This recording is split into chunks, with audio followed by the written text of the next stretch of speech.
ഇറാന്റെ തലസ്ഥാനമായ ടെഹ്റാനിൽ വെച്ച് ഈ കഴിഞ്ഞ ജൂലൈ 31-ന് ഹമാസ് മേധാവി ഇസ്മായിൽ ഹനിയ കൊല്ലപ്പെട്ട വാർത്ത നമ്മളെല്ലാവരും പത്രമാധ്യമങ്ങളിലൂടെ അറിഞ്ഞതാണ്.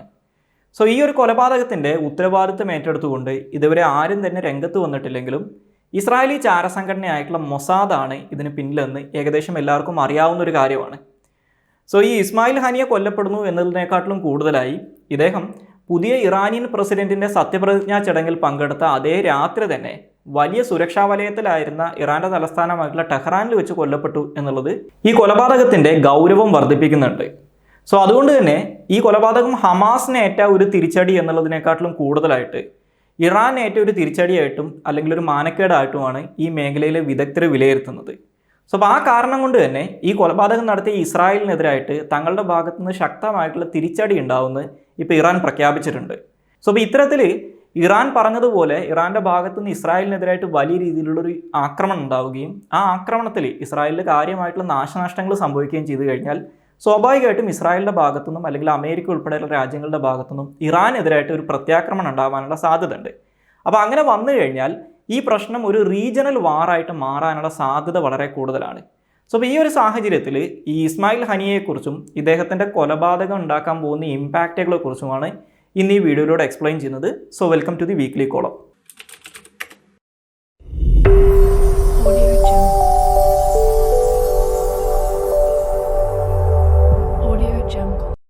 ഈ ഇസ്മായിൽ ഹനിയുടെ കൊലപാതകത്തെക്കുറിച്ചും അതുണ്ടാക്കുന്ന ഇമ്പാക്റ്റിനെ കുറിച്ചും പറയുന്നതിന് മുമ്പായി ആരായിരുന്നു ഇസ്മായിൽ ഹനിയ എന്ന് നമ്മൾ അറിയേണ്ടതായിട്ടുണ്ട്.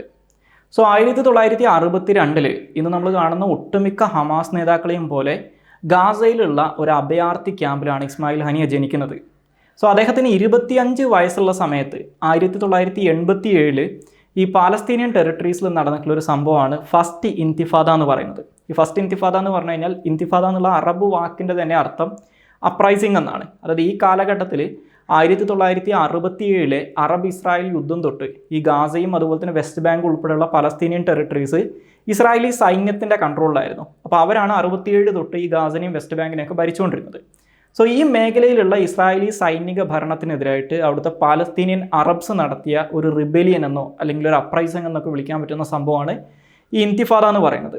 ഇത് 1980-കളുടെ അവസാനത്തിലും അതുപോലെ തന്നെ 2000-ൻ്റെ തുടക്കത്തിലുമായിട്ട് 2 പ്രാവശ്യം ഇത്തരത്തിലുള്ള അപ്രൈസിങ്ങുകൾ നടക്കുന്നുണ്ട്. അപ്പോൾ 80-കളുടെ അവസാനത്തിൽ നടന്നതിനെ ഫസ്റ്റ് ഇൻതിഫാദ എന്നും 2000-ൻ്റെ തുടക്കത്തിൽ നടന്നതിനെ സെക്കൻഡ് ഇൻതിഫാദ എന്നും പറയും.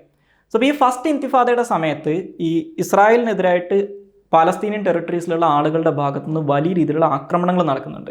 അതുകൂടാതെ ഇസ്രായേലിൻ്റെ ഭാഗത്തുനിന്ന് തിരിച്ചും ആക്രമണങ്ങൾ നടക്കുന്നുണ്ട്. ഈ ആക്രമണങ്ങളുടെയൊക്കെ ഭാഗമായിട്ട് ആയിരക്കണക്കിന് ആളുകൾ 2 ഭാഗത്തും കൊല്ലപ്പെടുന്നുണ്ട്.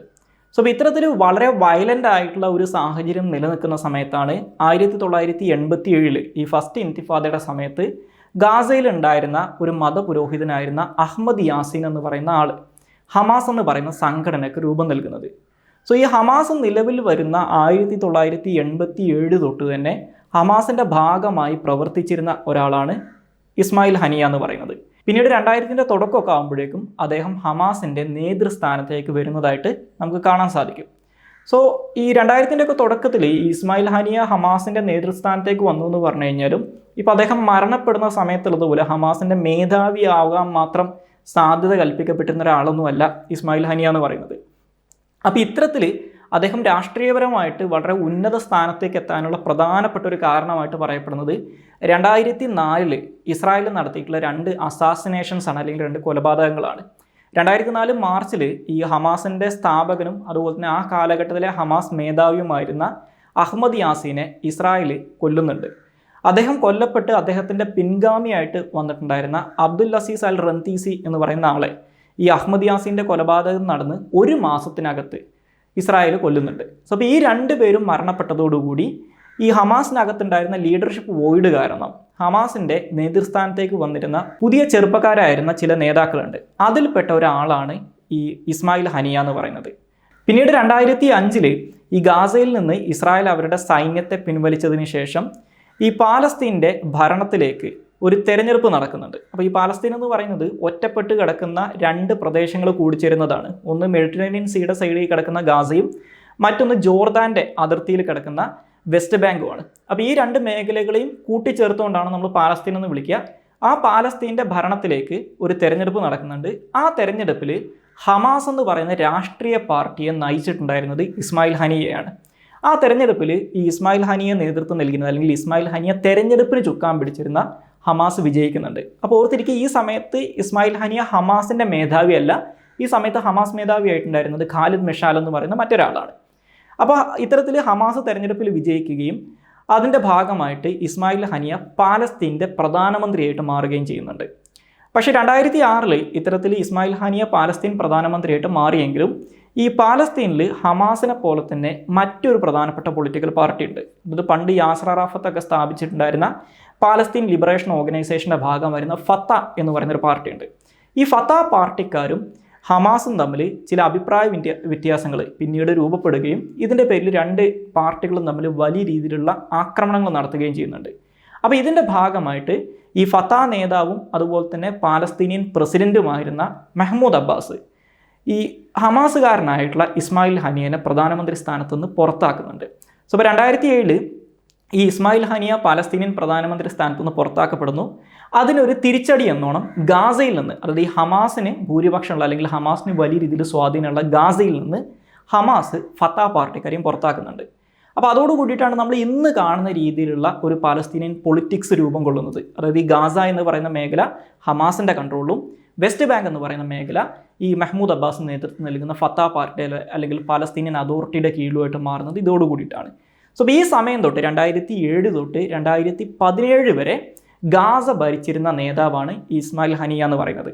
പിന്നീട് 2016 ഈ നേരത്തെ സൂചിപ്പിച്ച ഹമാസ് മേധാവിയായിരുന്ന ഖാലിദ് മിഷാൽ ഈ നേതൃസ്ഥാനത്ത് നിന്ന് മാറിയ സമയത്ത് അദ്ദേഹത്തിൻ്റെ പിൻഗാമിയായിട്ട് ഹമാസ് മേധാവിയായിട്ട് മാറിയ ആളാണ് ഇസ്മായിൽ ഹനിയ. സോ ഇത്തരത്തിൽ 2016 ഖാലിദ് മിഷാലിൻ്റെ പിൻഗാമിയായിട്ട് ഹമാസ് മേധാവിയായിട്ട് ഇസ്മായിൽ ഹനിയ മാറിയതിന് ശേഷമാണ് അതിൻ്റെ തൊട്ടടുത്ത വർഷം അദ്ദേഹം ഈ ഗാസയുടെ നേതൃസ്ഥാനത്ത് നിന്ന് അല്ലെങ്കിൽ ഗാസയുടെ ഭരണാധികാരി സ്ഥാനത്ത് നിന്ന് രാജിവെക്കുന്നതും ഖത്തറിലേക്ക് അദ്ദേഹത്തിൻ്റെ താമസം മാറ്റുകയൊക്കെ ചെയ്യുന്നത്.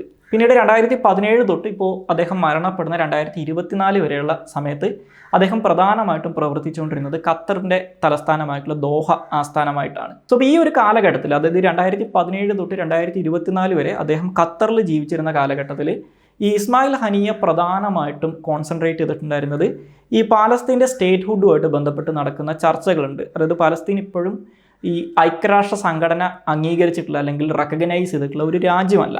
അപ്പോൾ അതിന് വേണ്ടിയിട്ടുള്ള ശ്രമങ്ങളും ചർച്ചകളുടെയൊക്കെ ഭാഗമായിട്ടാണ് പ്രധാനമായിട്ടും ഇസ്മായിൽ ഹനിയ പ്രവർത്തിച്ചിട്ടുണ്ടായിരുന്നത് നമുക്ക് കാണാൻ സാധിക്കും. ഇനി അതുപോലെ തന്നെ ഇസ്മായിൽ ഹനിയ എന്ന് പറയുന്ന ആളുടെ ഒരു രാഷ്ട്രീയ ചരിത്രം നമ്മൾ നോക്കിക്കഴിഞ്ഞാൽ ഈ ഹമാസ് എന്ന് പറയുന്ന സംഘടനയെക്കുറിച്ച് പറയുന്ന സമയത്ത് മിക്ക ആളുകളുടെയും മനസ്സിലേക്ക് വരുന്നത് ഒരു ആംഡ് ഗ്രൂപ്പിൻ്റെ പിക്ചർ മാത്രമായിരിക്കും, ഒരു സായുധ സംഘടനയുടെ അല്ലെങ്കിൽ ഒരു തീവ്രവാദ സംഘടനയുടെ പിക്ചർ മാത്രമായിരിക്കും. പക്ഷേ ഹമാസ് എന്ന് പറയുന്നത് ഇപ്പോൾ നമ്മൾ ഹിസ്ബുള്ളയെ കുറിച്ചൊക്കെ പറയുന്നത് പോലെ തന്നെ അവരൊരു സായുധ സംഘടന പോലെ തന്നെ അവരൊരു പൊളിറ്റിക്കൽ ഓർഗനൈസേഷനും കൂടിയാണ്. അതായത് ഒരു പ്രദേശം ഭരിക്കുന്ന ഒരു ഗവൺമെൻറ് ഉള്ള ഒരു പാർട്ടിയാണ്. അപ്പോൾ ഈ ഹമാസിനകത്ത് നമുക്ക് ഇത്തരത്തിലുള്ള എല്ലാ ഗ്രൂപ്പുകളിലും കാണാൻ പറ്റുന്നത് പോലെ തന്നെ വളരെ എക്സ്ട്രീം ആയിട്ടുള്ള, അതായത് സായുധ ശക്തി ഉപയോഗിച്ചുകൊണ്ട് മാത്രം അല്ലെങ്കിൽ സൈനികപരമായിട്ട് മാത്രം നമ്മൾ നേരിടുന്ന രാഷ്ട്രീയ പ്രശ്നങ്ങൾക്ക് പരിഹാരം കണ്ടെത്താമെന്ന് പറയുന്ന എക്സ്ട്രീമിസ്റ്റുകളായിട്ടുള്ള ആളുകളുണ്ടാവും. കുറച്ചും കൂടിയൊക്കെ ചർച്ചകളിലൂടെയൊക്കെ പ്രശ്നങ്ങൾ പരിഹരിക്കുക എന്ന് പറയുന്ന മോഡറേറ്റ്സ് ആയിട്ടുള്ള ആൾക്കാരുണ്ടാവും. അപ്പോൾ ഈ ഹമാസിനകത്തുള്ള മോഡറേറ്റ് നേതാക്കളായിട്ട് കണക്കാക്കപ്പെടുന്ന ആളുകളാണ് ഈ പറയുന്ന ഇസ്മായിൽ ഹനിയയും അതുപോലെ തന്നെ ഖാലിദ് മിഷാൽ എന്ന് പറയുന്ന നേതാവൊക്കെ. പക്ഷേ ഇതേ സമയം ഹമാസിനകത്ത് വലിയ രീതിയിൽ ഒരു മിലിറ്റൻ്റ് ആക്ടിവിറ്റി ഉള്ള അല്ലെങ്കിൽ വലിയ രീതിയിൽ ഒരു എക്സ്ട്രീമിസ്റ്റ് ആയിട്ട് കണക്കാക്കുന്ന ആളാണ് ഈ ഇസ്മായിൽ ഹനിയയ്ക്ക് ശേഷം ഗാസയുടെ ഭരണാധികാരിയായിട്ട് മാറിയിട്ടുള്ള യഹ്യ സിൻവാർ എന്ന് പറയുന്ന ആൾ. അപ്പോൾ ഈ ഇസ്മായിൽ ഹനിയ ഒരു മോഡറേറ്റ് ആയിട്ടുള്ള അല്ലെങ്കിൽ ഇസ്മായിൽ ഹനിയനെ പൊതുവിൽ അന്താരാഷ്ട്ര മാധ്യമങ്ങളൊക്കെ വിശേഷിപ്പിക്കാറുള്ളത് ഹമാസിനകത്തുള്ള ഒരു മോഡറേറ്റ് ലീഡറായിട്ടാണ്. അപ്പോൾ ഇദ്ദേഹത്തിൻ്റെ ഈ ഒരു കൊലപാതകം, അതും ഈ പറയുന്ന ഗാസ യുദ്ധം ആരംഭിച്ച് ഇപ്പോൾ 10 മാസങ്ങൾ കഴിഞ്ഞു അല്ലെങ്കിൽ 300-ലധികം ദിവസങ്ങൾ കഴിഞ്ഞു. ഇപ്പോൾ ഇസ്രായേലിൻ്റെയും പലസ്തീൻ്റെയും ഭാഗത്തായിട്ട് ആയിരക്കണക്കിന് ആളുകൾ കൊല്ലപ്പെട്ടിട്ടുണ്ട്. 100 കണക്കിന് ഇസ്രായേലി പൗരന്മാരെ ഇപ്പോഴും ഹമാസ് തടവുകാരായിട്ട് വെച്ചിട്ടുണ്ട്. അപ്പോൾ ഈ യുദ്ധം അവസാനിപ്പിക്കുന്നതിന് വേണ്ടിയിട്ടുള്ള ചർച്ചകൾ വലിയ കാര്യമായിട്ട് നടക്കുന്ന ഒരു സാഹചര്യത്തിലാണ് ഈ ചർച്ചകൾക്ക് നേതൃത്വം നൽകിയിരുന്ന ഇസ്മായിൽ ഹനിയ തന്നെ കൊല്ലപ്പെടുന്നത്. അപ്പോൾ അതുകൊണ്ട് തന്നെ ഈ ഇസ്മായിൽ ഹനിയയുടെ കൊലപാതകം ഈ ഹമാസും ഇസ്രായേലും തമ്മിൽ നടത്തിക്കൊണ്ടിരിക്കുന്ന ഇപ്പോഴത്തെ സമാധാന ചർച്ചകൾക്ക് വലിയ രീതിയിലുള്ള തിരിച്ചടിയാവും എന്നുള്ള കാര്യത്തിൽ ആർക്കും സംശയമില്ല. അപ്പോൾ ആ ഒരു സാഹചര്യത്തിൽ എന്തുകൊണ്ടാണ് ഇത്തരത്തിലുള്ള സമാധാന ചർച്ചകൾ നടക്കുന്ന സമയത്ത് ആ സമാധാന ചർച്ചകൾക്ക് നേതൃത്വം നൽകിയിരുന്ന ഒരാളെ തന്നെ ഇസ്രായേൽ കൊല്ലുന്നത് എന്നുള്ളൊരു ചോദ്യമുണ്ട്. അപ്പോൾ അതിന് പ്രധാനമായിട്ടും 3 കാരണങ്ങളാണ് നമുക്ക് കണ്ടെത്താൻ സാധിക്കുക. അതിൽ ഒന്നാമത്തെ കാരണം എന്ന് പറയുന്നത് നമ്മൾ ഈ മിലിറ്ററി ടെർമിനോളജിയിലൊക്കെ ഉപയോഗിക്കുന്ന ഒരു കൺസെപ്റ്റ് ഉണ്ട്. അതിൻ്റെ പേരാണ് ഡീക്യാപിറ്റേഷൻ സ്ട്രൈക്ക് എന്ന് പറയുന്നത്. അതായത് ഇപ്പോൾ ഇസ്രായേൽ പോലൊരു രാജ്യത്തിൻ്റെ പോയിന്റ് ഓഫ് വ്യൂവിൽ ചിന്തിക്കുന്ന സമയത്ത് അവരുടെ പ്രധാനപ്പെട്ട ഒരു ശത്രുവാണ് ഹമാസ് എന്ന് പറയുന്നത്. അപ്പോൾ ഈ ഹമാസ് എന്ന് പറയുന്ന സംഘടനയെ ഇല്ലാതാക്കുക എന്നുള്ളത് ഈ ഒക്ടോബർ 7 യുദ്ധം തുടങ്ങിയതിന് ശേഷം ഇസ്രായേൽ അവരുടെ ഒരു പ്രഖ്യാപിത ലക്ഷ്യമായിട്ട് പറയുന്നതാണ്. അപ്പോൾ ഈ ഹമാസ് എന്ന് പറയുന്ന സംഘടനയിൽ 40,000-40,000 അല്ലെങ്കിൽ ഒരു 20,000-നും 40,000-നും ഇടയിൽ സൈനികരുണ്ടെന്നാണ് പറയുന്നത്. അപ്പോൾ ഈ 40,000 ആളുകൾ അല്ലെങ്കിൽ ഈ 20,000 ആൾക്കാരെ ഓരോരുത്തരായിട്ട് തിരഞ്ഞു പിടിച്ച് കൊല്ലുക എന്ന് പറയുന്നത് പ്രാക്ടിക്കലി ഇമ്പോസിബിൾ ആണ്. കാരണം നിങ്ങളൊരു സാധാരണക്കാരനായിട്ടുള്ള ഒരു സാധാരണ ഹമാസ് പടയാളിയെ കൊന്നു കഴിഞ്ഞാൽ പകരം വേറൊരാളെ അവർ റിക്രൂട്ട് ചെയ്യും. അപ്പോൾ ആ സംഘടനയെ ഇല്ലാതാക്കാൻ വേണ്ടി ചെയ്യാൻ പറ്റുന്ന ഒരു സ്ട്രാറ്റജി എന്ന് പറയുന്നത് നേരത്തെ സൂചിപ്പിച്ച ഡീക്യാപിറ്റേഷൻ സ്ട്രൈക്കാണ്. ഡീക്യാപിറ്റേഷൻ സ്ട്രൈക്ക് എന്ന് പറഞ്ഞു കഴിഞ്ഞാൽ ആ സംഘടനയുടെ ബലം ഇല്ലാതാക്കാൻ അല്ലെങ്കിൽ ആ സംഘടനയെ തകർക്കാൻ വേണ്ടി ആ സംഘടനയുടെ പ്രധാനപ്പെട്ട നേതാക്കളെ എല്ലാവരെയും ഒന്ന് കൊന്നുകളയുക എന്ന് പറയുന്നതാണ്. അതായത് ഈ പറയുന്ന ഒരു സംഘടനയുടെ പ്രധാനപ്പെട്ട നേതൃസ്ഥാനത്തുള്ള ആളുകളെല്ലാം തന്നെ കൊല്ലപ്പെട്ട് കഴിഞ്ഞാൽ ആ സംഘടനയെ പിന്നെ നിയന്ത്രിക്കാൻ ആളുകൾ ഉണ്ടാവില്ല. അതോടുകൂടി ആ സംഘടന അങ്ങ് ഇല്ലാതെയാവും. അപ്പോൾ ഇതിനെയാണ് ഡീക്യാപിറ്റേഷൻ സ്ട്രൈക്ക് എന്ന് പറയുന്നത്. സോ ഈ ഒരു സ്ട്രാറ്റജിയുടെ ഭാഗമായിട്ട് ഇപ്പോൾ നടക്കുന്ന ഈ യുദ്ധം തുടങ്ങിയതിന് ശേഷം ഹമാസിൻ്റെ പ്രധാനപ്പെട്ട നേതൃസ്ഥാനങ്ങളിലിരിക്കുന്ന ഏറ്റവും കുറഞ്ഞത് ഈ ഇസ്മായിൽ ഹനിയെ ഉൾപ്പെടെ 4 പേരെങ്കിലും ഇസ്രായേൽ ഇതിനകം കൊന്നു കളഞ്ഞിട്ടുണ്ട്. അതിൽ ആദ്യത്തെ ആളെന്ന് പറയുന്നത് സാലെ അൽ അരൂരി എന്ന് പറയുന്ന ആളായിരുന്നു. ഈ പറയുന്ന ഇസ്മായിൽ ഹനിയയുടെ ഡെപ്യൂട്ടി ആയിട്ട്, അതായത് അദ്ദേഹത്തിൻ്റെ തൊട്ട് താഴെ ഉണ്ടായിരുന്ന ഹമാസിൻ്റെ പോളിറ്റ് ബ്യൂറോയുടെ ഡെപ്യൂട്ടി ചെയർമാനായിരുന്ന ആളായിരുന്ന ഈ സാലെ അൽ അരൂരിനെ 2024 ജനുവരിയിൽ ലെബനാൻ്റെ തലസ്ഥാനമായിട്ടുള്ള ബെയ്റൂട്ടിൽ വെച്ചിട്ട് ഇസ്രായേൽ കൊല്ലുന്നുണ്ട്. അതുപോലെ തന്നെ ഈ ഹമാസിൻ്റെ സേനാ വിഭാഗമാണ് ഇസ്സദ്ദീൻ അൽ ഖസം ബ്രിഗേഡ് എന്ന് പറയുന്നത്. ഈ ഖസം ബ്രിഗേഡിൻ്റെ സെക്കൻഡ് ഇൻ കമാൻഡ് ആയിട്ടുള്ള, അതായത് അതിൻ്റെ മേധാവിയുടെ തൊട്ട് താഴെ നിൽക്കുന്ന ഡെപ്യൂട്ടി കമാൻഡർ ആയിട്ടുള്ള മർവാൻ ഇസ എന്ന് പറയുന്ന ആളെ ഈ 2024 മാർച്ചിൽ ഇസ്രായേൽ വധിച്ചിട്ടുണ്ട്. അതുകൂടാതെ ഈ കഴിഞ്ഞ ജൂലൈ മാസത്തിൽ ഈ ഇസ്മായിൽ ഹാനിയെ കൊല്ലപ്പെടുന്നതിൻ്റെ ഏതാനും ദിവസങ്ങൾക്ക് മുമ്പാണ് ഇസ്രായേൽ ഗാസയിൽ നടത്തിയൊരു ബോംബാക്രമണത്തിൽ മുഹമ്മദ് ദായിഫ് എന്ന് പറയുന്ന ഈ ഇസദ്ദീൻ ഖസം ബ്രിഗേഡിൻ്റെ മേധാവിയെ അവർ കൊന്നതായിട്ട് പറയുന്നത്. അതിൻ്റെ കൂടെയാണ് ഹമാസിൻ്റെ രാഷ്ട്രീയ കാര്യങ്ങൾ നോക്കുന്ന ഹമാസിൻ്റെ പോളിറ്റ് ബ്യൂറോ ചീഫായിട്ടുള്ള ഈ ഇസ്മായിൽ ഹനിയനെയും ഇപ്പോൾ ഇസ്രായേൽ കൊന്നിട്ടുള്ളത്. അപ്പോൾ ഇത് മൊത്തത്തിൽ നമ്മൾ കൂട്ടി വായിക്കുന്ന സമയത്ത് ഹമാസിൻ്റെ നേതൃസ്ഥാനത്തുള്ള വലിയൊരു നമ്പർ ഓഫ് നേതാക്കളെ ഇതിനോടകം തന്നെ ഇസ്രായേൽ കൊന്നു കളഞ്ഞിട്ടുണ്ട്. അപ്പോൾ ഇത്തരത്തിലുള്ള നേതാക്കളെ ഇല്ലാതാക്കുന്നതിലൂടെ ഹമാസിനെ ഇല്ലാതാക്കാം എന്നുള്ളൊരു സ്ട്രാറ്റജി ഇസ്രായേലിനുണ്ട്. അപ്പോൾ ഈ ഇസ്മായിൽ ഹനിയുടെ കൊലപാതകത്തിന് നമുക്ക് പറയാൻ പറ്റുന്ന ഒരു കാരണം ഇതാണ്. ഇനി രണ്ടാമത്തെ ഒരു കാരണമായിട്ട് നമുക്ക് കണ്ടെത്താൻ സാധിക്കുക ഈ പറയുന്ന ഇസ്മായിൽ ഹനിയ എവിടെ വെച്ച് കൊല്ലപ്പെട്ടു, എന്ന് കൊല്ലപ്പെട്ടു എന്ന് വെച്ചിട്ടുള്ളതാണ്. അപ്പോൾ നമുക്കറിയാം ഇസ്മായിൽ ഹനിയ കൊല്ലപ്പെടുന്നത് ഇറാൻ്റെ തലസ്ഥാനമായിട്ടുള്ള ടെഹ്റാനിൽ വെച്ചിട്ടാണ്. അതും ഇറാനിൻ്റെ പുതിയ പ്രസിഡന്റ് അധികാരമേറ്റെടുത്തതിൻ്റെ അതേ ദിവസം രാത്രിയാണ് ഇദ്ദേഹം കൊല്ലപ്പെടുന്നത്. അതായത് ഈ ടെഹ്റാൻ എന്ന് പറയുന്ന ഇറാൻ്റെ തലസ്ഥാന നഗരം, അതിന് ഏറ്റവും അധികം സെക്യൂരിറ്റി ഉള്ള ഒരു സമയമായിരിക്കും ഇത്. ആ സമയത്താണ് ഇദ്ദേഹം അവിടെ വെച്ച് കൊല്ലപ്പെടുന്നത്. അപ്പോൾ അത് വളരെയധികം സിഗ്നിഫിക്കൻ്റ് ആയിട്ടുള്ള ഒരു ഇവൻ്റാണ്.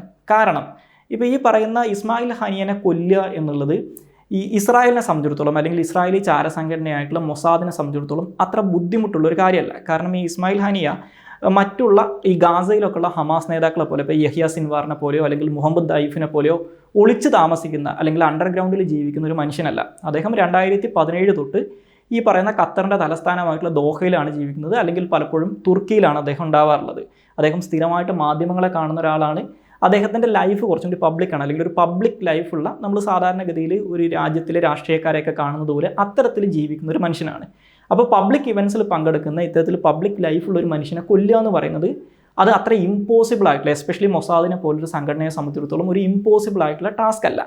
പക്ഷേ അദ്ദേഹത്തിന് ഇവർ കൊല്ലാൻ വേണ്ടി തീരുമാനിച്ച സ്ഥലവും സമയവും ഇതിൻ്റെ ഇൻറ്റൻഷൻ എന്താണെന്നുള്ളത് വലിയ രീതിയിൽ പുറത്തു കൊണ്ടുവരുന്നുണ്ട്.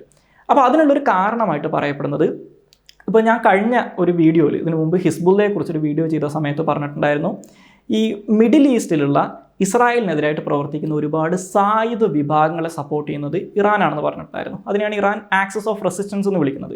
ഇപ്പോൾ യമനിലുള്ള ഹൂത്തികൾ, ലെബനാനിലുള്ള ഹിസ്ബുള്ള, ഈ ഗാസയിലുള്ള ഹമാസ്, അതുപോലെ തന്നെ ഇറാഖിലുള്ള പോപ്പുലർ മൊബിലൈസേഷൻ ഫോഴ്സസ് അല്ലെങ്കിൽ ഹഷ്ത ഷാബി എന്ന് അവർ വിളിക്കുന്ന ഒരു സംഘടന, ഇതൊക്കെ ഈ പറയുന്ന ആക്സസ് ഓഫ് റെസിസ്റ്റൻസിൻ്റെ ഭാഗമാണ്. അപ്പോൾ ഇവരുടെയൊക്കെ ഒരു നേതാവായിട്ട് അവർ കണക്കാക്കുന്നത് ഇറാനെയാണ്. അതായത് ഈ പറയുന്ന സംഘടനകളുടെ ഒരു പാറ്റേൺ അല്ലെങ്കിൽ ഈ സംഘടനകളുടെയൊക്കെ ഒരു തലതൊട്ടപ്പനാണ് ഇറാൻ. അപ്പോൾ ആ ഇറാനിലായിരിക്കും ഈ സംഘടനകളുടെയൊക്കെ നേതാക്കൾക്ക് ഒരു പേടിയില്ലാതെ ജീവിക്കാൻ പറ്റുക. കാരണം അവരാണ് ഇവർക്കുള്ള സൈനിക സഹായവും എല്ലാതും കൊടുക്കുന്നത്. സോ അപ്പോൾ ആ ഇറാനിൽ വെച്ച് ഇറാനിലെ ഏറ്റവും പ്രധാനപ്പെട്ട ഒരു ഇവൻ്റ് നടക്കുന്ന സമയത്ത് വലിയ രീതിയിൽ സെക്യൂരിറ്റി ഉള്ള ഒരു സമയത്ത് ഈ ഇസ്മായിൽ ഹനിയനെ ഇസ്രായേൽ കൊന്നു എന്നുള്ളത് ഇറാനെ നാണം കെടുത്താൻ കൂടി വേണ്ടി ചെയ്തിട്ടുള്ളതാണ്. കാരണം നിങ്ങൾ എവിടെ പോയാലും നിങ്ങളെ കൊല്ലാൻ പറ്റും എന്നുള്ളൊരു മെസ്സേജ് ഇതിലൂടെ കൊടുക്കുന്നുണ്ട്. രണ്ടാമതായിട്ട് ഈ ആക്സിസ് ഓഫ് റെസിസ്റ്റൻസിൻ്റെ ഭാഗമായിട്ടുള്ള സംഘടനകളെ നമ്മൾ നോക്കിക്കഴിഞ്ഞാൽ അതിനകത്ത് ഒരു ഷിയ സംഘടനയല്ലാത്തത്, അല്ലെങ്കിൽ ഒരു പ്രൊഡോമിനൻ്റ്ലി ഷിയ സംഘടനയല്ലാത്തത് ഹമാസ് മാത്രമാണ്. ഹമാസ് പ്രധാനമായിട്ടും ഒരു സുന്നി വിഭാഗത്തിൽപ്പെടുന്ന ആളുകളുടെ സംഘടനയാണ്. അപ്പോൾ ഇറാൻ നമുക്കറിയാം ഒരു ഷിയ മെജോറിറ്റി രാജ്യമാണ്.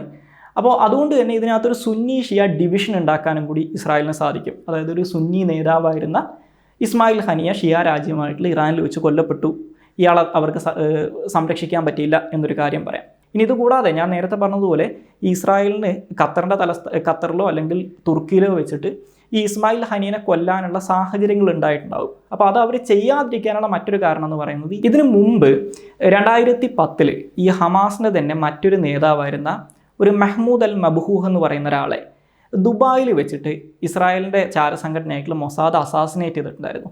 അന്ന് ഈ ബ്രിട്ടൻ്റെയും അതുപോലെ തന്നെ ഓസ്ട്രേലിയയുടെയും അയർലൻഡിൻ്റെയൊക്കെ വ്യാജ പാസ്പോർട്ടുകൾ ഉപയോഗിച്ചിട്ടാണ് ഈ മൊസാദിൻ്റെ ചാരന്മാർ ദുബായിൽ പോകുന്നതും ഇദ്ദേഹത്തെ കൊല്ലുന്നതും. അപ്പോൾ അതിൻ്റെ പേരിൽ ഈ യൂറോപ്യൻ രാജ്യങ്ങളുടെ ഭാഗത്തുനിന്നും അതുപോലെ തന്നെ അമേരിക്ക ഉൾപ്പെടെയുള്ള രാജ്യങ്ങളുമായിട്ട് വളരെ നല്ല ബന്ധം കാത്തു സൂക്ഷിക്കുന്ന UAE ഭാഗത്തു നിന്നൊക്കെ വലിയ രീതിയിലുള്ള വിമർശനങ്ങൾ ഇസ്രായേലിന് ഏൽക്കേണ്ടി വരുന്നുണ്ട്. അപ്പോൾ അതിന് സമാനമായിട്ടുള്ള രീതിയിൽ US ഒക്കെ ആയിട്ട് അല്ലെങ്കിൽ ഈ വെസ്റ്റേൺ പവേഴ്സുമായിട്ട് വളരെ ക്ലോസ് റിലേഷൻസ് മെയിൻറ്റെയിൻ ചെയ്യുന്ന രാജ്യങ്ങളാണ് ഖത്തർ ആണെങ്കിലും തുർക്കി ആണെങ്കിലും.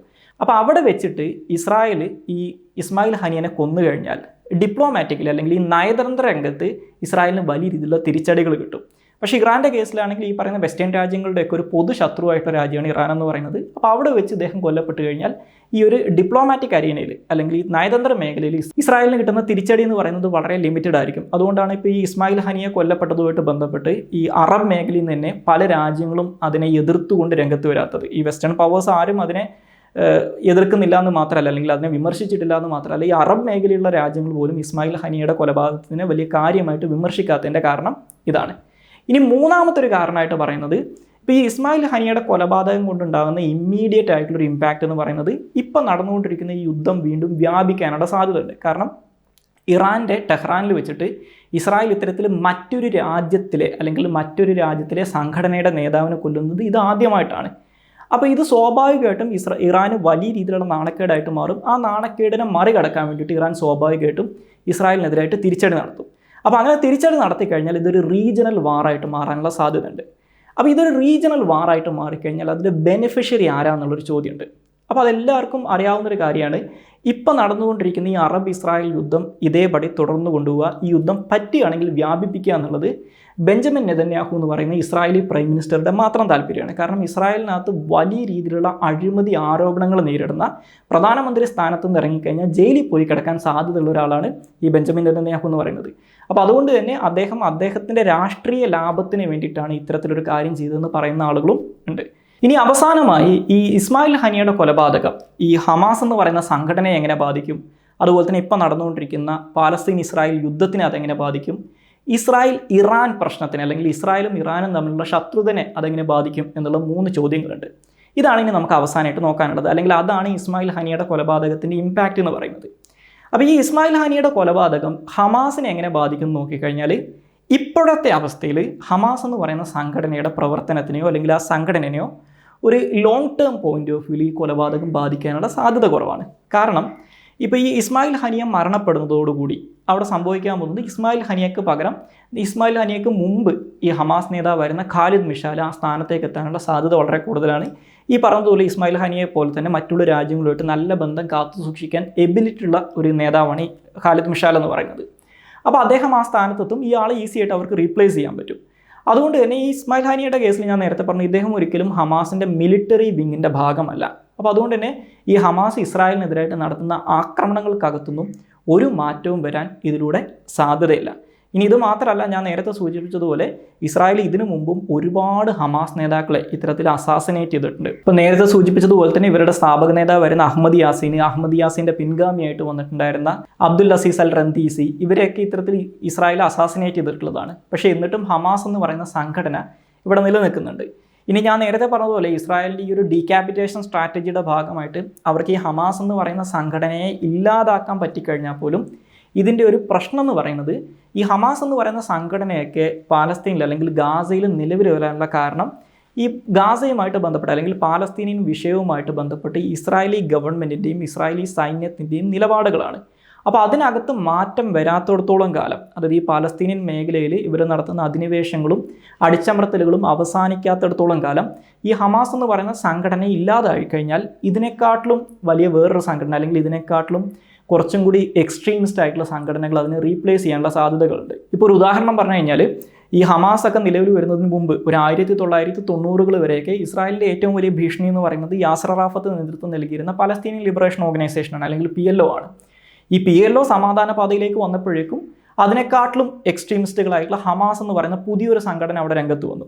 ഈ ഹമാസ് ഇല്ലാതായി കഴിഞ്ഞാലും സംഭവിക്കാൻ പോകുന്നത് ഈ സാഹചര്യങ്ങൾ അവിടെ നിലനിൽക്കുന്നിടത്തോളം കാലം അവിടെ ഇത്തരത്തിലുള്ള പുതിയ സംഘടനകൾ രൂപം കൊള്ളും എന്നുള്ളതാണ്. അതുകൊണ്ടാണ് അമേരിക്ക ഉൾപ്പെടെയുള്ള പാശ്ചാത്യ രാജ്യങ്ങൾ പോലും ഇപ്പോൾ ഉള്ള ഈ ഇസ്രായേൽ പാലസ്തീൻ പ്രശ്നത്തിനുള്ള ഒരേ ഒരു ശാശ്വത പരിഹാരം എന്ന് പറയുന്നത് ഈ ഇസ്രായേൽ പോലെ തന്നെ അവിടുത്തെ പാലസ്തീൻ അറബ്സിന് വേണ്ടിയിട്ട് സ്വന്തമായിട്ടൊരു രാജ്യം ഉണ്ടാക്കി കൊടുക്കലാണ്, അല്ലെങ്കിൽ ഒരു 2 സ്റ്റേറ്റ് സൊല്യൂഷനാണെന്ന് പറയാനുള്ള കാരണം. അപ്പോൾ അതുകൊണ്ട് തന്നെ ഈ ഇസ്മായിൽ ഹനിയയുടെ കൊലപാതകം ഇപ്പം നിലവിലെ അവസ്ഥയിൽ നമ്മൾ നോക്കിക്കഴിഞ്ഞാൽ ഈ ഹമാസിനെയോ അല്ലെങ്കിൽ ഇപ്പോഴുള്ള ഈ പ്രശ്നത്തിനകത്തൊന്നും കാര്യമായിട്ടുള്ള മാറ്റമൊന്നും വരുത്തില്ല എന്ന് മനസ്സിലാക്കി. ഇപ്പോൾ ഉള്ള പ്രശ്നം കൂടുതൽ രൂക്ഷമാകും എന്നല്ലാതെ ഈ ഹമാസിൻ്റെ ഒന്നും പ്രവർത്തനത്തിന് അതൊരു long term point of view ഇപ്പോഴത്തെ അവസ്ഥയിൽ ബാധിക്കാനുള്ള സാധ്യതയില്ല. ഇനി രണ്ടാമതായിട്ട് ഈ ഇസ്മായിൽ ഹനിയയുടെ കൊലപാതകം ഇപ്പോൾ നടന്നുകൊണ്ടിരിക്കുന്ന ഇസ്രായേൽ പാലസ്തീൻ യുദ്ധത്തിനെയും അതുമായിട്ട് ബന്ധപ്പെട്ട് നടക്കുന്ന വെടിനിർത്തൽ ചർച്ചകളെയും എങ്ങനെ ബാധിക്കും എന്നുള്ളതാണ്. അപ്പോൾ ഞാൻ നേരത്തെ സൂചിപ്പിച്ചിട്ടുണ്ടായിരുന്നു, ഈ ഹമാസിനകത്തുള്ള ഒരു മോഡറേറ്റ് ലീഡറായിട്ട് കണക്കാക്കുന്ന ഒരാളാണ് ഇസ്മായിൽ ഹനിയ എന്ന് പറയുന്നത്. സോ അപ്പോൾ അദ്ദേഹത്തിൻ്റെ കൊലപാതകത്തോടു കൂടി സംഭവിക്കാൻ പോകുന്നത് ഈ 2011 ഇസ്രായേലി ജയിലിൽ നിന്ന് മോചിതനായി 2017 ആകുമ്പോഴേക്കും ഗാസയിലെ ഹമാസിൻ്റെ നേതാവായിട്ട് മാറിയിട്ടുള്ള അല്ലെങ്കിൽ ഗാസയിലെ ഭരണാധികാരിയായിട്ട് മാറിയിട്ടുള്ളൊരു നേതാവാണ് യഹ്യ സിൻവാർ എന്ന് പറയുന്നത്. ഈ ഇസ്മായിൽ ഹനിയ ഒരു മോഡറേറ്റ് ആണെങ്കിൽ അതിൻ്റെ നേരെ ഓപ്പോസിറ്റ് ഒരു എക്സ്ട്രീം ആയിട്ടുള്ള നേതാവാണ് ഈ യഹ്യ സിൻവാർ എന്ന് പറയുന്നത്. സോ അപ്പോൾ ഈ യഹ്യ സിൻവാറിന് ഹമാസിനകത്തുള്ള സ്വാധീനം വലിയ രീതിയിൽ വർദ്ധിക്കാനും അതുകൂടാതെ ഇപ്പോൾ നടന്നുകൊണ്ടിരിക്കുന്ന ഈ സീസ് ഫയർ നെഗോസിയേഷൻസ് അല്ലെങ്കിൽ വെടിനിർത്തൽ കരാറുമായിട്ട് ബന്ധപ്പെട്ടുള്ള ചർച്ചകൾ വഴിമുട്ടാനും ഈ കൊലപാതകം കാരണമാവുമെന്നാണ് ഈ മേഖലയിലുള്ള എക്സ്പേർട്സ് പറയുന്നത്. ഇനി അവസാനമായിട്ട് ഈ പറയുന്ന ഇസ്മായിൽ ഹനിയയുടെ കൊലപാതകം ഈ ഇസ്രായേലും ഇറാനും തമ്മിൽ ഒരു യുദ്ധത്തിന് കാരണമാകുമോ എന്നുള്ളതാണ്. അപ്പോൾ നമുക്കറിയാം, കഴിഞ്ഞ ഏപ്രിൽ മാസത്തിലാണ് ഇസ്രായേൽ ഇറാൻ്റെ സിറിയയിലുള്ള എംബസിക്കെതിരായിട്ടൊരു ആക്രമണം നടത്തുന്നതും ആ ആക്രമണത്തിൽ ഇറാൻ്റെ IRGC അല്ലെങ്കിൽ ഇസ്ലാമിക് റവല്യൂഷണറി ഗാർഡ് കോറിൽ പെടുന്ന ചില ജനറൽമാർ കൊല്ലപ്പെടുകയും ചെയ്യുന്നത്. അപ്പോൾ ആ ഒരു ആക്രമണത്തിന് തിരിച്ചടിയായിട്ട് ഇറാൻ ചെയ്തത് ചരിത്രത്തിൽ ആദ്യമായിട്ട് ഇറാൻ നേരിട്ട് ഇസ്രായേലിനെതിരായിട്ട് വലിയൊരു ആക്രമണം നടത്തുന്നുണ്ട്. ഏകദേശം 300ഓളം മിസൈലുകളും ഡ്രോണുകളും ഉപയോഗിച്ചിട്ടാണ് അന്ന് ഇറാന് ഈ ഒരു ആക്രമണത്തോട് പ്രതികരിച്ചത്. അപ്പോൾ അതിൻ്റെ തൊട്ട് പിന്നാലെ, അതായത് ഏപ്രിലിൽ ഇത് കഴിയുന്നു, അതിൻ്റെ തൊട്ട് പിന്നാലെ 3 മാസങ്ങൾക്ക് ശേഷം ഇസ്രായേൽ സമാനമായിട്ടുള്ള രീതിയിൽ അന്ന് സിറിയയിലാണ് ആക്രമണം നടത്തിയത്. പക്ഷേ ഇപ്രാവശ്യം ഇറാനകത്ത്, അതും ഇറാൻ്റെ ക്യാപിറ്റലിൽ അവരുടെ പ്രസിഡൻറ്റിൻ്റെ ഇനാഗുറേഷൻ അല്ലെങ്കിൽ അയാളുടെ സത്യപ്രതിജ്ഞ കഴിഞ്ഞ അതേ ദിവസം അവരുടെ ഒരു ഗസ്റ്റിനെ കൊല്ലുകയാണ് ചെയ്തിട്ടുള്ളത്. അത് ഇറാൻ ഉണ്ടാക്കിയിട്ടുള്ള നാണക്കേട് എന്ന് പറയുന്നത് വളരെ വലുതാണ്. അപ്പോൾ സ്വാഭാവികമായിട്ടും ഇതിനെ മറികടക്കുന്നതിന് വേണ്ടിയിട്ട് ഇറാൻ സ്വാഭാവികമായിട്ടും ചെയ്യാൻ പോകുന്നത് ഈ ഏപ്രിലിൽ നടത്തിയതിന് സമാനമായിട്ടുള്ള രീതിയിൽ വലിയൊരു പ്രത്യാക്രമണം ഇസ്രായേലിനെതിരായിട്ട് നടത്തുക എന്നുള്ളതാണ്.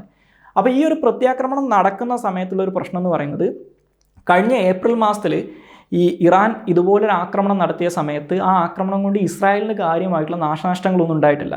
ഇപ്പോൾ ഇസ്രായേലിനകത്തുള്ള 2-3 എയർ ബേസുകളിൽ ഇറാൻ്റെ ചില മിസൈലുകൾ വന്ന് പതിച്ചു എന്നത് മാറ്റി നിർത്തി കഴിഞ്ഞാൽ ഈ ഇറാൻ ഇസ്രായേലിനെതിരായിട്ട് ആക്രമിക്കാൻ യൂസ് ചെയ്തിട്ടുള്ള മിസൈലുകളിലും ഡ്രോണുകളിലും മെജോറിറ്റിയും ഇവർ പകുതി വഴി തന്നെ വെച്ചിട്ട് ഷൂട്ട് ഡൗൺ ചെയ്തിട്ടുണ്ടായിരുന്നു. പക്ഷേ ഇപ്രാവശ്യവും ഇനി അതിനെക്കാട്ടിലും വലിയ അല്ലെങ്കിൽ അതിന് സമാനമായിട്ടുള്ളൊരു ആക്രമണം നടത്തി കഴിഞ്ഞാൽ അന്ന് ചെയ്തതുപോലെ അതിനെതിരായിട്ട് പ്രതിരോധിക്കാൻ ഇസ്രായേലിനെ കൊണ്ട് പറ്റിയെന്ന് പറയാൻ സാധിച്ചു എന്ന് അന്ന് പ്രതിരോധിച്ചതുപോലെ ഇപ്രാവശ്യവും ചെയ്യാൻ പറ്റിയെന്ന് നമുക്ക് പറയാൻ പറ്റില്ല. രണ്ടാമത്തെ ഒരു പ്രശ്നം എന്ന് പറയുന്നത്, ഇപ്പോൾ ഇറാനിൽ ഇസ്രായേൽ ആദ്യമായിട്ടല്ല ഇറാനകത്ത് കയറി ആൾക്കാരെ കൊല്ലുന്നത്. ഇപ്പോൾ 2010 സമയത്ത് ഇറാൻ്റെ ചില ന്യൂക്ലിയർ സയൻറ്റിസ്റ്റുകളെ ഇതിന് സമാനമായിട്ടുള്ള രീതിയിൽ ഇസ്രായേൽ അസാസിനേറ്റ് ചെയ്തിട്ടുണ്ട്. അതുപോലെ തന്നെ 2020 ഇറാൻ്റെ ന്യൂക്ലിയർ പ്രോഗ്രാം അല്ലെങ്കിൽ അവരുടെ ആണവ പദ്ധതിയുടെ നേതാവായിരുന്ന അല്ലെങ്കിൽ അതിൻ്റെ നേതൃസ്ഥാനത്തുണ്ടായിരുന്ന മുഹ്സിൻ ഫക്രസാദെ എന്ന് പറയുന്ന ന്യൂക്ലിയർ സയൻറ്റിസ്റ്റിനെ ഇസ്രായേൽ ഇറാനിൽ വെച്ച് അസാസിനേറ്റ് ചെയ്തിട്ടുണ്ടായിരുന്നു. പക്ഷേ അന്നൊന്നും ഇറാൻ നേരിട്ട് ഇസ്രായേലിനെതിരായിട്ട് ആക്രമണങ്ങൾ നടത്താറുണ്ടായിരുന്നില്ല. പക്ഷേ കഴിഞ്ഞ ഏപ്രിലിൽ ചരിത്രത്തിൽ ആദ്യമായിട്ട് ഇസ്രായേൽ ഇറാനെതിരായിട്ട് നടത്തിയ ഒരു ആക്രമണത്തിനെതിരായിട്ട് ഇറാൻ നേരിട്ട് ഇസ്രായേലിനെതിരായിട്ട് പ്രത്യാക്രമണം നടത്തിയിട്ടുണ്ട്. അപ്പോൾ അതിന് സമാനമായിട്ടുള്ള രീതിയിൽ ഇപ്രാവശ്യവും ഒരു ആക്രമണം നടത്തിക്കഴിഞ്ഞാൽ ഇത് ഇവിടെ പുതിയൊരു നോം ക്രിയേറ്റ് ചെയ്യുകയാണ് ചെയ്യുന്നത്. അതായത് ഇസ്രായേൽ എപ്പോഴൊക്കെ ഇറാനെയോ അല്ലെങ്കിൽ ഇറാൻ്റെ താല്പര്യങ്ങളോ ആക്രമിച്ചോ അതിനെതിരായിട്ട് ഇറാൻ നേരിട്ട് ഇസ്രായേലിനെ ആക്രമിക്കുന്ന ഒരു സ്ഥിതിവിശേഷം വരും. അങ്ങനെ വന്നാൽ ഈ ആക്രമണങ്ങളെ എല്ലായ്പ്പോഴും പ്രതിരോധിക്കാൻ ഇസ്രായേലിനെ കൊണ്ട് പറ്റിയെന്ന് വരില്ല. അപ്പോൾ അങ്ങനെയുള്ള സാഹചര്യത്തിൽ ഇറാൻ നടത്തുന്ന ആക്രമണങ്ങളിൽ ഇസ്രായേലിൽ ഒരുപാട് ആൾനാശമോ അല്ലെങ്കിൽ വലിയ രീതിയിലുള്ള നാശനഷ്ടമോ വന്നു കഴിഞ്ഞാൽ ഇസ്രായേലിൻ്റെയും അമേരിക്ക പോലുള്ള ഇസ്രായേലിൻ്റെ സൗഹൃദ രാജ്യങ്ങളുടെയും ഭാഗത്തുനിന്ന് ഇറാനെതിരായിട്ട് വീണ്ടും ഒരു പ്രത്യാക്രമണം വരാം. അങ്ങനെ വന്നു കഴിഞ്ഞാൽ ഇതൊരു റീജിയണൽ വാറായിട്ട് മാറും. ഇപ്പോൾ ഇറാൻ ഇങ്ങനെയുള്ള സാഹചര്യങ്ങൾ സ്ഥിരമായിട്ട് പറയുന്നൊരു ഭീഷണിയാണ്. ഈ മേഖലയിൽ ഈ Qatar, Saudi Arabia, Bahrain, UAE പോലുള്ള രാജ്യങ്ങളിലൊക്കെ അമേരിക്കയ്ക്ക് ഒരുപാട് സൈനിക താവളങ്ങളുണ്ട്. അപ്പോൾ അമേരിക്ക ഇസ്രായേലിൻ്റെ കൂടെ നിന്ന് ഇറാനെതിരായിട്ട് ആക്രമണം നടത്തി കഴിഞ്ഞാൽ ഈ സൈനിക താവളങ്ങൾ ഇരിക്കുന്ന രാജ്യങ്ങളെല്ലാം ഞങ്ങൾ ആക്രമിക്കുമെന്ന് പറയാറുണ്ട്. അപ്പോൾ അങ്ങനെ വന്നു കഴിഞ്ഞാൽ ഈ മിഡിൽ ഈസ്റ്റിൽ പരിപൂർണമായിട്ട് മിഡിൽ ഈസ്റ്റിൽ വലിയൊരു യുദ്ധം നടക്കാനുള്ള സാഹചര്യമുണ്ട്. സോ ഈ ഇസ്മായിൽ ഹാനിയുടെ കൊലപാതകത്തിൻ്റെ കേസിലുള്ള ഏറ്റവും വലിയ അപകട സാധ്യത എന്ന് പറയുന്നത് ഇത് ഇത്തരത്തിൽ ഒരു റീജിയണൽ വാറായിട്ട് മാറും എന്നുള്ളതാണ്. ഇനി ഇത് കൂടാതെ നമ്മൾ മനസ്സിലാക്കേണ്ട മറ്റൊരു കേസ്, ഇപ്പോൾ നമ്മൾ ഇസ്രായേലിൻ്റെ പോയിന്റ് ഓഫ് വ്യൂ ചിന്തിച്ച് കഴിഞ്ഞാൽ കഴിഞ്ഞ ഏപ്രിൽ മാസത്തിൽ ഇസ്രായേലിനെതിരായിട്ട് ഇറാൻ നടത്തിയ ആക്രമണങ്ങളെ ഇസ്രായേലിനെ പ്രതിരോധിക്കാൻ പറ്റിയത് അവർക്ക് ഒറ്റയ്ക്ക് നിന്നതുകൊണ്ടല്ല. പകരം അമേരിക്ക, ബ്രിട്ടൻ, ഫ്രാൻസ്, ജോർദാൻ, അതുപോലെ തന്നെ ഈജിപ്ത്, ഈ 5 രാജ്യങ്ങളുടെ സഹായത്തോടു കൂടിയിട്ടാണ് ഇറാൻ്റെ ആക്രമണങ്ങളെ ഇസ്രായേൽ പ്രതിരോധിച്ചിട്ടുള്ളത്. അപ്പോൾ എല്ലാ പ്രാവശ്യവും ഇത്തരത്തിൽ ഇറാൻ ഇസ്രായേലിനെതിരായിട്ട് ആക്രമണം നടത്തുന്ന സമയത്ത് ഈ രാജ്യങ്ങളെല്ലാവരും ഇസ്രായേലിനെ സംരക്ഷിക്കാൻ തയ്യാറായിക്കൊള്ളുന്നില്ല. അപ്പോൾ അതുകൊണ്ട് തന്നെ ഇതൊരു റീജിയണൽ വാറായിട്ട് മാറാനുള്ള സാധ്യത, ഒരു മിസ്കാൽക്കുലേഷൻ മതി ഇതൊരു റീജിയണൽ വാറായിട്ട് മാറാൻ എന്ന് മനസ്സിലാക്കുക. സോ അപ്പോൾ ഇത്രയും കാര്യങ്ങളാണ് ഈ ഒരു വിഷയവുമായിട്ട് ബന്ധപ്പെട്ട് പറയാനുള്ളത്. So thank you all.